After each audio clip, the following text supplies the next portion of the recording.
Good evening. Welcome to Pully Ministries audio book. Many of you know country music icon Johnny Cash. What you may not have known is that Johnny Cash was a deeply spiritual man and had a near obsession with the Apostle Paul. And so he undertook to write this book, which is a graphic novel about the Apostle Paul's life.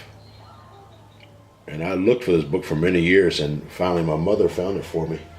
And I want to learn it to so many people that I decided that maybe I'll just record it and post it online, and then anybody that wants to hear the story can listen to it if they can stand the monotonous drone of my voice.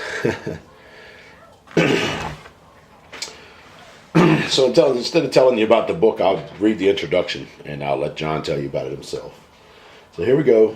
Introduction to The Man in White by the Man in Black. It is highly unlikely that, having taken years and with a lengthy period of respite from writing A Man in White, I could possibly name everyone who in some way or another, directly or indirectly, purposefully, incidentally, accidentally, unknowingly, unwillingly, unintentionally, uncaring, unwanting, or eagerly, hopefully contributed to the completion of this publication. Many don't remember, as I may not, nor do they realize the vital role they played in this work, and I regret that I failed to give due credit to those whose contribution fails my memory. Thanks to Irene Gibbs, my secretary, who typed and retyped and retyped and retyped. To Roy M. Carlisle of Harper and Row, San Francisco, who after reading the first draft said, "Come on now, John, give me a break. Put a little more prayer and thought into the first scene depicting a Christian worship service, then write it again, please." Thanks also to the agnostics, the atheists, the unconcerned, and the uncaring.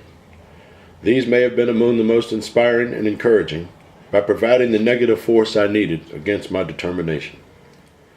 I'm a traveling man, and I meet a lot of people. I have on occasion had the opportunity to talk to people of diverse persuasions. I introduced myself to an Orthodox Jew at the Newark Airport baggage claim area. Reluctantly, he shook my hand. He took a step backward in hesitant awe when I asked him, "Could you please tell me a little about the Feast of Weeks, as it was celebrated around AD 60? He finally warmed on the subject and supplied me with insight to that period. I had numerous dinner table discussions, sometimes confusing, with conservative synagogue members about first century Jewish temple life. I was instructed by Jewish associates in ethics, traditions, customs, and actions from the old school and the new school and the unschooled. I went to a Western store in Los Angeles and bought saddlebags that I carried over my shoulders for the last 5 years of my travel. In the bag was my book. Also, the Thompson Chain Reference Bible, the New International Version, the Catholic Bible, and from time to time, Everyday Life in Jesus' Time, Fox's Book of Martyrs, the History of the Early Church, the 12 Apostles, the 12 Caesars, the Jewish Encyclopedia, and the writings of the Romanized Jewish historian Flavius Josephus. June read each and every page, and in her painfully honest way let me know what she thought. I listened, waited, prayed, and then acted upon my own judgment, as I did with other less outspoken critics. A reporter asked me, "What is this about a new book you're writing?" "It's called Man in White," I replied. "Neat idea, Man in White by the Man in Black." I nodded, waiting. "What's it about?" he asked. "The Apostle Paul's conversion, before and after," I explained. "It's a novel."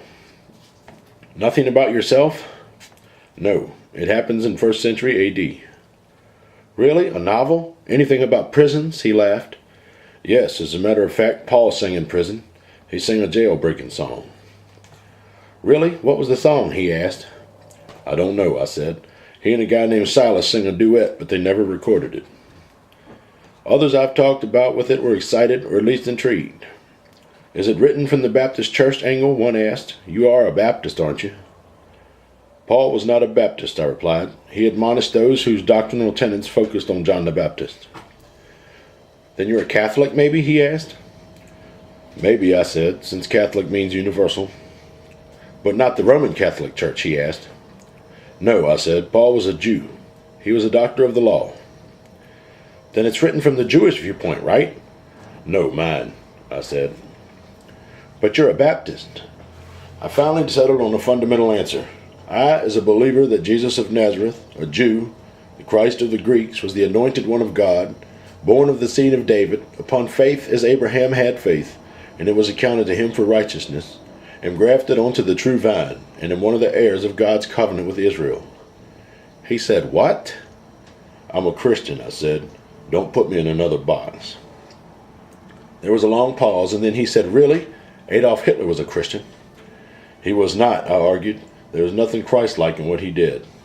How do you know? He asked. I thought for a minute. I don't really know, I said. But Jesus said, By your fruits shall you know them, and I've seen his fruits. Where? The reporter asked. At the Holocaust Museum in Jerusalem, I answered. Thanks to Ken Overstreet, Jay Kessler, Dan McKinnon, and all the Youth for Christ. Thanks to Dr. David Weinstein, Chancellor of Spartus College of Judaica in Chicago, for his invaluable contribution. Karen Robin, wife of my agent Lou Robin, is a diligent student of Christianity, and in recent years a convert to Judaism, in which she has dedicated herself to studies in the law and the tradition, ancient and modern. She most graciously caused me to search out and prove numerous Hebraic pieces of my narrative. To her I am indebted, as I am to her husband Lou, who confirmed or at times added a few words, a feast of food for thought. To Stephanie Mills, to Chet Hagan and Judy Markham. To Marty Klein, head of the Agency for the Performing Arts, with whom I have been associated for 15 years. Listen to parts of my story from time to time, and greatly encourage me to express this work in my own words and imagery. When June and I were married in 1968, we read a lot. We found much common ground in our taste for books. I had just come off of 7 years of addiction to amphetamines and other prescription drugs. I had been a devastated, incoherent, unpredictable, self-destructive, raging terror at times during those years. Now, with a lot of love and a lot of prayers and that madness behind us, we spent a lot of time reading great books. Having been on vacation to Israel, we learned everything we read relative to that land, especially about it during the time of Christ. Ben-Hur, the robe, the silver chalice, dear and glorious physician, and the source. June's father, Ezra Carter, when he died, left me his religious historical library. He had talked to me about some of his favorite reading, books about the early church fathers, the post-Nicene and ante-Nicene councils. He kept telling me before he died, You're going to love Josephus and Pliny and Suetonius and Gibbons and Tacitus. At first I found Josephus slow, plodding, and hard to read. But the more I read, the more excited I got. Seeing Josephus' Roman world as the early Christians saw it. I eventually got into them all and bought many other books related to life in first century Judea. Those dusty old books came to life. For example, do you know about the world's first recorded mooning? Mooning is a bit like streaking, where a person suddenly appears naked and runs through a public place. But in mooning, only the backside is bared. Flavius Josephus, writing around AD 80, tells us that it was during the reign of Augustus Caesar that Roman soldiers caused a near riot by marching past the Holy Temple at Jerusalem, bearing their banners and holding aloft the imperial blazoned eagle. Angry over the presence of such an engraved image, the priests and elders of the temple shouted insults and threw stones at the standard. As the column of soldiers passed by, ignoring the temple and its priests and elders, according to Josephus, a centurion stopped and faced the Jews. He then turned in the opposite direction, raised his tunic, lowered his loincloth, bent over, and bared his hindermost parts to the priests and elders, the first known recorded mooning. For 3 years, Joan and I had taken correspondence courses in the Bible from Christian International in Phoenix to Evangel Temple in Goodlettsville, Tennessee, which was the church we belonged to at the time. We worked on our assignments at home and on the road, on the bus, on planes, and sometimes in a quiet spot like a cabin in the woods near home. Whenever we had a few minutes or a few hours, we'd work on our lessons, then we'd mail them in and await the next course. In 1977, 3 years from the time we began, we got signed, wax-sealed certificates from Christian International. We never hung them up for display. This is only the beginning, I said. All my degree means to me is that I am now qualified to study the Bible. The last course I had finished I couldn't get off of my mind. The Life and Epistles of St. Paul by Connie Barron Howson. I started reading books about Paul, the novels, and there's some very good ones, especially the ones by Sholem Asch and John Pollock. Then I got into commentaries on Paul by Lange, Farrar, Barnes, Fleetwood, and others. I started making notes and writing my own thoughts on Paul when I saw so many different opinions in so many different areas. Tons of material has been written about his differences with Peter and Mark, but I discovered that the Bible can shed a lot of light on commentaries. And as for ages, pulpiteers have speculated on the physical makeup of his thorn in the flesh. How big was it? Where it stuck him? Why didn't he pull it out? He couldn't, and that's probably why he had a doctor, Luke, traveling with him. He was probably an epileptic, someone said. Was the thorn symbolic? He craved young women, said another person, and so on and so on. Well, I decided if theologians can do so much speculating and make it interesting, I might throw in my 2 cents worth. After all, Paul had become my hero. He was invincible. He made it his life's mission to conquer and convert the idolatrous pagan world over to Jesus Christ. And he did everything he planned to do, and he lived long enough to do it. He smiled at his persecutions. He was beaten with rods, with the lash, with stones. He was insulted and attacked by mobs and imprisoned, and his own people hated him.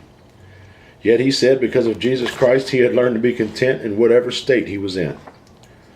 As an old man in prison in Rome in his last days, he wrote of things he still wanted to do, one of which was to evangelize Spain. He always had a great plan, and he always carried it through. Then he made journey after journey to go back to the cities he had visited to make sure people were running things the way he taught them to. I started writing about Paul in a kind of documentary way, but right up front there wasn't much to document. He suddenly appears at Stephen's execution, and it says that he had cast his vote against him. The people who killed Stephen laid their clothes at Paul's feet. Why, I wondered. I had to know. I found out why. When he said he zealously persecuted the Christians, I wanted to know what he said and what he did. How long did he do it? What did his own people think of him? As a Pharisee, what was his relationship to the high priest? Was the high priest happy to give him letters to go to Damascus because he was glad to get him out of town? Maybe so. He had disturbed a lot of peace in Jerusalem. The Roman Empire had its own little thorn in the flesh, Judea. The most undesirable appointment for a Roman officer would be to sent to govern Judea. It was a remote, miserable outpost.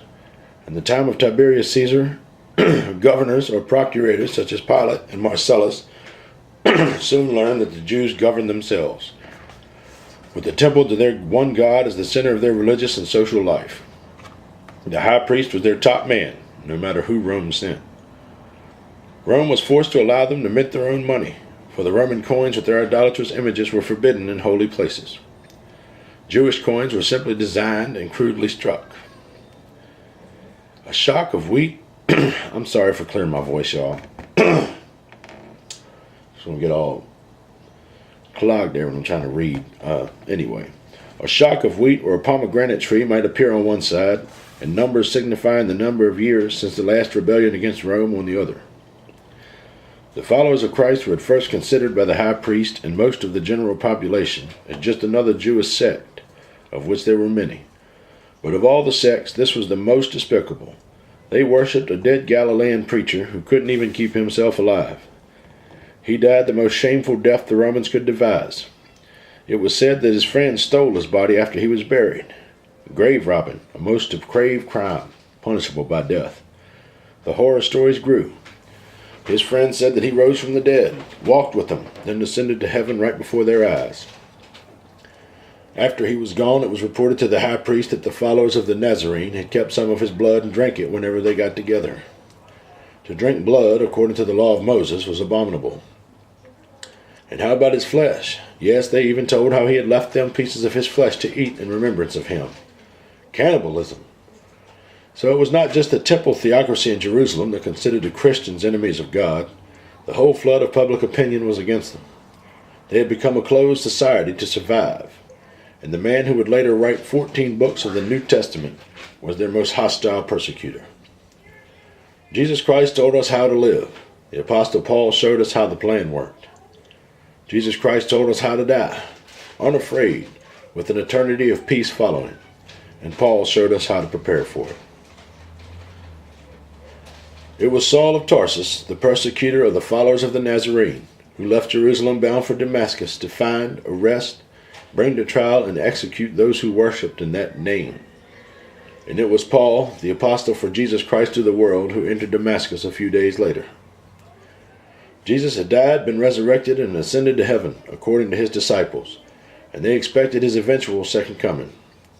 They looked anxiously for the promised return. Every convert expected it. No one, especially Saul the Pharisee, authority and expert on the Mosaic law, expected him to appear in the middle of a clear day to have a one-on-one conversation with him. As best as I can time it, not accounting for any pauses in the exchange of dialogue between Jesus and Paul, and according to Paul's writing in his letters, the conversation lasted for approximately 1 minute, maybe a few seconds less. Yet the world was changed because of that 1 minute conversation. It was the one great paramount minute in the history of humankind. That minute determined the destiny of countless millions of people yet to be born. No event short of the birth of Jesus Christ himself has affected the life of humankind on this earth as powerfully as the commands given and accepted in that 1 minute. But what we know about Saul from the 3 years before that minute to 3 years after that minute, we can glean only from a few verses in Scripture. I lay awake back in 1978 or 79 thinking about Paul, the amazing transformation, and how he turned that zeal for persecution and slaughter around and immediately went forth with the same zeal for Christ. That 6-year period intrigued me. The more I studied, the more I wrote down my own thoughts on Paul.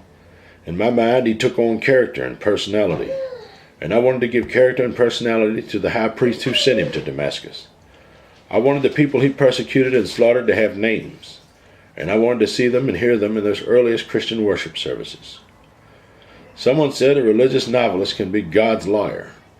That is, by novelization of the activity and reality surrounding a tiny grain of truth, great truths can be illuminated and activated. I have not and do not claim to be a novelist, but I suppose that is the form of my writing that Paul has taken. I found a story to tell in those few verses, and the story I tell around those verses is my own.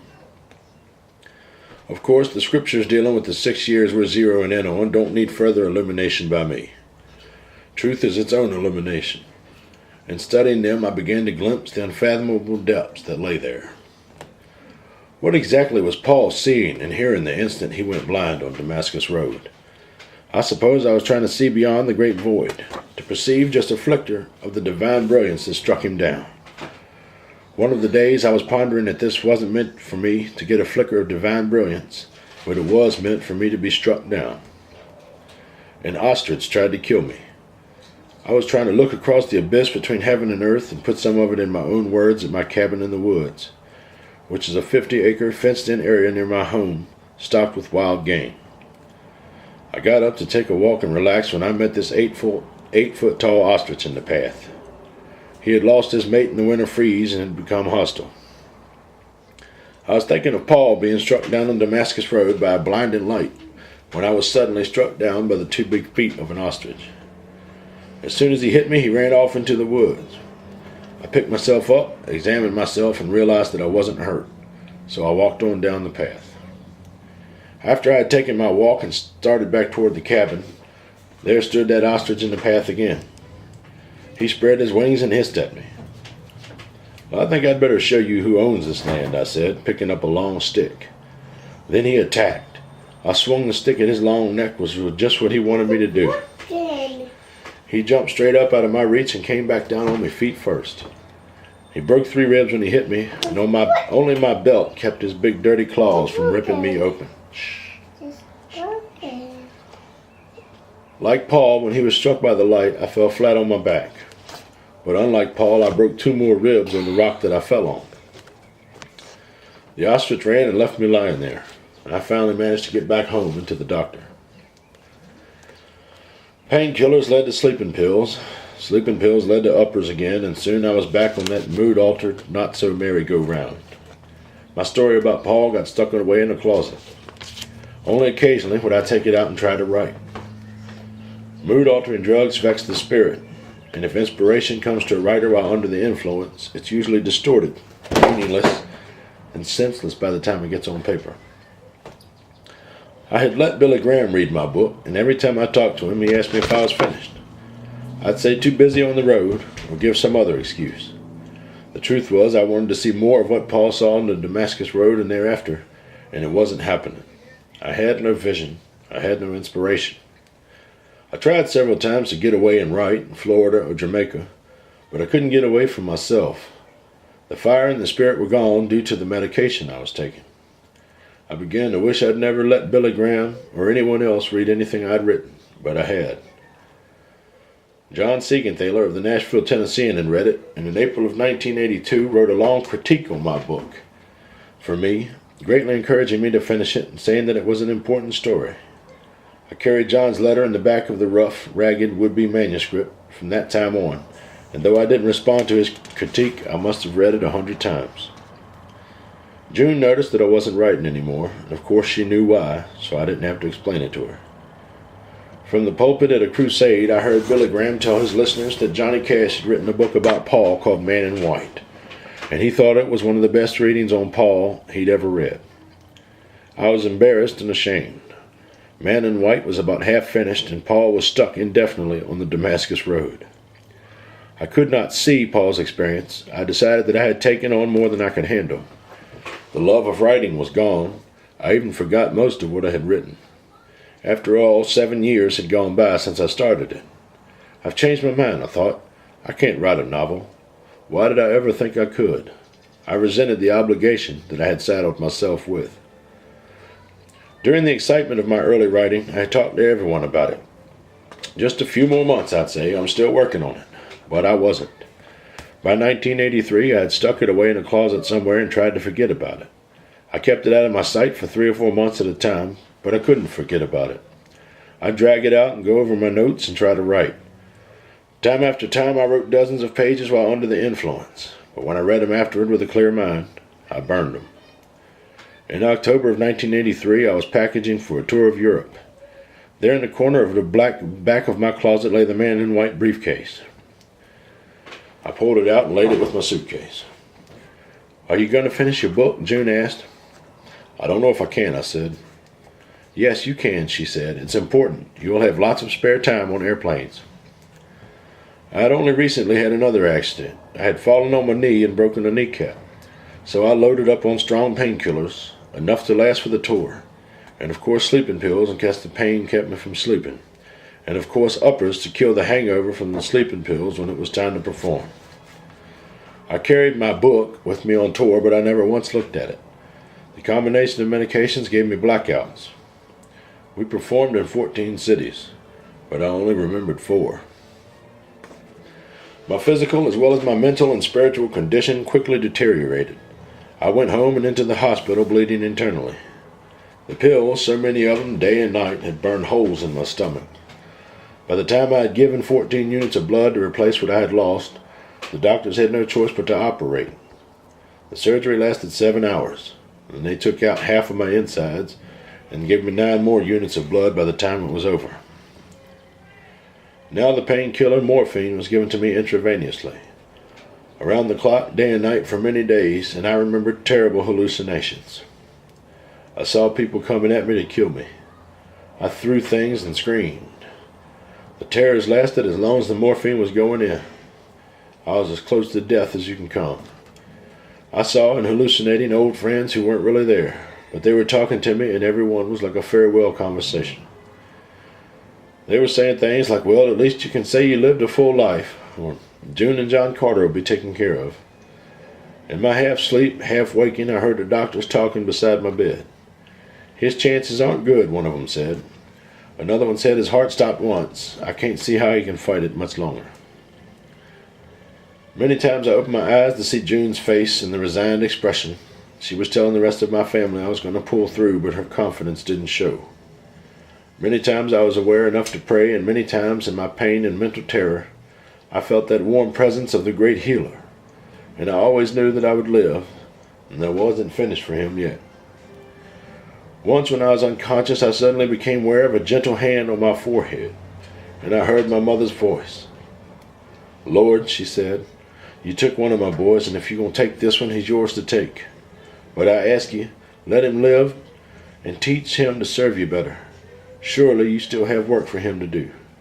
Though I was allowed no visitors, my mother got through. Love and care poured in from everywhere. I began to be aware for a few minutes each day, and then for an hour or two. Waylon Jennings sent me a note in intensive care. The nurse read it to me. Waylon said, "I can't imagine a world without Johnny Cash. Get out of there." Every day I got a message of some kind from Waylon. I began to look forward to it each day. Once his message simply said, "Let's get this show on the road." I began to feel alive again, and every day was inspired. Remembering Waylon's line, "Can't imagine a world without Johnny Cash." I'd been to the bottom of the pit, and God sent me loved ones like June, Waylon, Jesse, Billy, and my parents. They were doing so much more to pull me out than the medical care I was getting. My family was there when I came out of intensive care. The room was full of familiar faces, all but one. A doctor from the Betty Ford Center was there with them.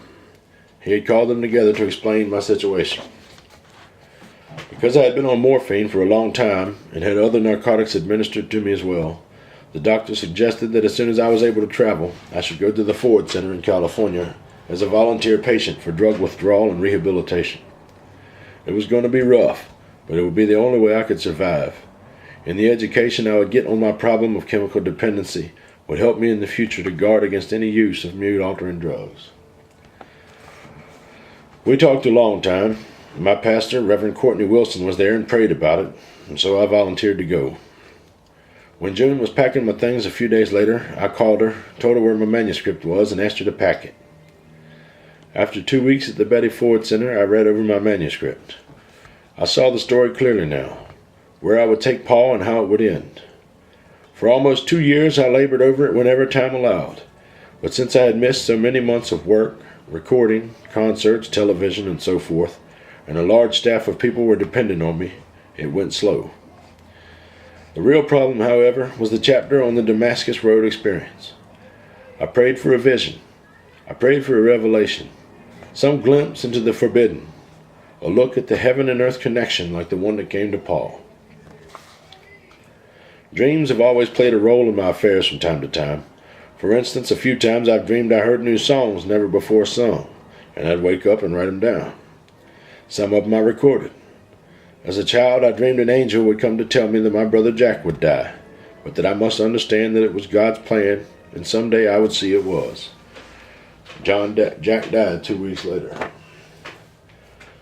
I had another forewarning in a dream of a close friend's death. I called his home the next day, and he had been killed in an automobile accident the night before. On Christmas night, 1985, I had another visionary, dreamlike experience. My father had died that day, and I had been to the funeral home with the family. He looked so handsome in that fine blue suit and burgundy tie. His countenance belied his 88 years. After months of suffering, he seemed to be so much at peace. The church and military funeral would be the next day. Loving words by Reverend Courtney Wilson with a 21-gun salute at the cemetery would leave the old War I soldier at rest. My father had always bought us kids fireworks for the 4th of July and Christmas. It was one way we waved the flag and praised the Lord. Back in October, hoping my dad would be home for Christmas, I brought a large assortment of fireworks and planned to shoot them in his front yard so he could see them through the window. I came home from the funeral home about sundown Christmas night and dropped my mother off at her house. Her grandchildren, great-grandchildren, and other friends and loved ones were there to be with her. I went home to change clothes, and there in the corner of my closet was that big box of fireworks I had bought in October. I picked it up and showed it to June. "I was going to shoot these tonight for Daddy," I said, "in his front yard. The children would like to see him," she said, "and Grandpa would want you to." I hesitated, then finally came up with that old corny line, "What will the neighbors say?" Then I burst out laughing. "He'll see them tonight better than ever before," I said, "because he's no longer got cataracts on his eyes." I set them up in a row across the middle of the front yard of my parents' house. Skyrockets, Roman candles, sparklers, colored fire fountains, bursting stars, rainbow cones, everything that would shine, sparkle, pop, spurt, and glow. My mother watched from the window, and the children laughed and squealed at the beauty of the display of fireworks. There was a constant stream of multicolored fire across the yard and a lot of laughter. I kissed my mother good night, reminding her of what time I would be there tomorrow to go to the funeral. I went to bed early, but it must have been 3 hours or more before I fell into a deep sleep. I dreamed that I was standing in front of my parents' house, facing the road as if I was waiting for someone. I was there alone and my mother was somewhere inside. A long, bright silver car came over the hill and stopped at the curb, which was about 50 feet directly in front of me. The car had no driver, but the left rear door opened and my father got out and started walking toward me. He held on that beautiful blue suit, white silk shirt and burgundy tie. He was smiling as he approached me, walking with the stride of a young man. His clear eyes sparkled. They were not covered with the dull film of age I was used to seeing, but were clear and brown, bright eyes. His teeth when he smiled were like a young man's, and his gray hair was full, with as much dark hair as gray. "I was waiting for you to come home," I said. I reached out my hand toward him to shake hands. His hand reached out toward mine, and we were only a few paces apart when suddenly a long row of light streamed up from the ground between us. He smiled and no one smiled, dropped his hands, and stood looking at me. The stream of light between us widened, grew in brilliance, and became an unbreachable gulf. His face smiled at me across the chasm, and I knew that I could not touch him. I looked behind me through the window, and I couldn't see my mother, but I knew that she was inside. I turned back to Daddy and asked, "Are you coming inside? Mama would like for you to." Still smiling, he said, "No, son, I'm afraid that it would just cause more pain for everyone." The light was streaming between us. "You really look great, Daddy," was all I could say. "Tell you, Mother," he said softly, "that I just couldn't come back. I'm so comfortable and so happy where I am." "All right," I said, and I knew it was all right. "I just don't belong here anymore," he said. The light grew in intensity, and I couldn't see him through it. Suddenly the light was gone, and so was he, and there was no bright silver car at the curb. The only thing in the yard were the spent fireworks from that evening. I awoke and looked back at the clock. 1 a.m. I'd only slept a few minutes. I got up and walked the floor most of the night, troubled by such a vivid dream. It had not been like any dream I'd ever had. I felt that I had lived it. Day was breaking, and I was sitting by the window looking out at the lake when I finally found peace and understanding. The burden of grief was lifted that day, even at the funeral.